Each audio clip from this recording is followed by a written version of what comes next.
Esselamu Aleyküm. Bütün dünyadaki Uygur vatandaşlarım. Ben hazır bir yanılmış iş kılgan bolsam, Facebook'tan ve WhatsApp topları kattım mümkün hemen köydünler. Hazır dünyada eşlivatkan kongresta Şarkı Türkistan dep tılgamıda Uygur meselesi Uygurlarını azap küllerden qanda qılıp qutuldirish to'g'risida xalqaro Amerikada kongres eşlipten ma'lum xabari var. Men Şarkı Türkistan degan bu ismni anam bilan dadamdan yaxshi ko'raman.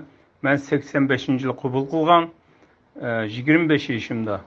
Ama o isim bizge ağır geldi. Mesela bu devlet ismini hazır talaşmay biz Uygur degenken bütün teşkilatlar Uygur degen bir mevkada bir ortaga çıkışını bütün dünyadaki halkımdan hürmet bilen talep kılıman.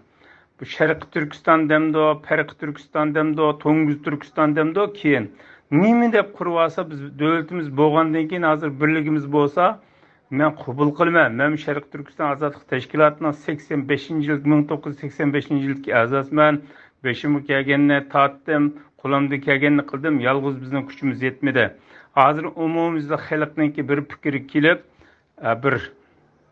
bir gavda, bir kuch ulab Xitoyga hujum qiladigan fikrimiz o'xshash chiqadigan bir fikr kelishni hurmat bilan o'z kallamdagi fikrimni sizlardan o'rtoqlashishni o'zim to'g'ri topdim. Uning o'zidan bir fikrimni hammangni baliq qo'shtirib olmay, bir topda her dünyada 2000 şu topa Uygurlarning qo'lda.